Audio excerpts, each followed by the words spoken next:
Many social scientists believe that when the Earth reaches about 10 billion people in population, that chaos will soon ensue, as there will be too much of a strain on the planet's natural resources, and people will have to fight over who gets what. Expanding on this theory, Platinum Games, the makers of such hits as Mad World and Bayonetta, have teamed up with Sega once more to tell the story of Sam Gideon and his Earth in the not-too-distant future. Hey there everyone, this is Ray Carcillo for Classic Game Room, and today we're looking at Vanquish for the Xbox 360.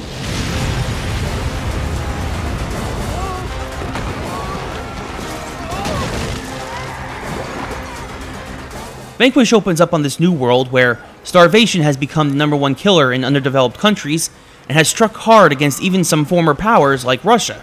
With overpopulation the largest burden plaguing the planet right now, DARPA, the organization in the US government, specifically the Department of Defense, that focuses on developing new technology to be used and carried out into the battlefield, has assigned a handful of their best and brightest to come up with a fix to this problem. Their solution? A space station. Once completed, thousands upon thousands of people are sent to live at the massive station to help ease the burden on those still planet-side. Unfortunately, this display of American wealth has angered the Order of the Russian Star, the faction in the Russian military that was able to seize power in this now third world country.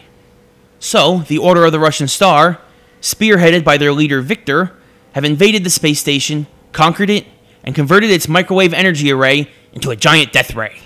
And to prove they mean business, they flash fry San Francisco and threaten New York City if the US does not surrender unconditionally. The US immediately begins to mobilize a force to stop these madmen, and part of that force is DARPA member Sam Gideon, who finds that this will make a great time to test out his new augmented reaction suit and lend an extra set of hands to the American forces. But Sam also has special orders of his own, unbeknownst to the soldiers he's surrounded by. Hailed by the space station's inventor and his good friend Frank Candid, Sam has to try to save Frank since his brilliant mind could be more dangerous in the wrong hands than even this giant death ray. Vanquish is set up like your standard third-person shooter, very similar to Gears of War, in that you're constantly moving from cover to cover as you fire on your enemies, mostly red-colored robots, who flesh out the dilapidated Russian military now. Even more important than cover though is your suit. You can travel great distances faster than any normal human by sliding, or actually pump more adrenaline into your veins in order to slow down time enough for you to get out of harm's way or take it out with a decided advantage. You can even shoot enemy bullets or missiles out of the sky. Unfortunately, the suit has a heating problem, so you can only do this for a limited time before it has to vent itself. It could be enough to turn the tides of battle though. Your suit can carry 3 weapons at once that actually morph into and out of your suit as it scans new weapons on the battlefield. Along with this, from the very beginning of the game, you can commandeer your enemy vehicles and turrets, as any weapon on the battlefield is nothing for your natural hacking and the suit's built-in scanning abilities. Aside from the sweet-looking armor and interesting weapon design, this really is just a standard straightforward third-person shooter with typical cover mechanics. Along with the story though, the environment is one of the things that makes this game special. A little warmer reception than I was hoping for. Being able to look around at the sheer scale of the space station is impressive, and along with the sheer scope of the landscape is the size of some of the bosses.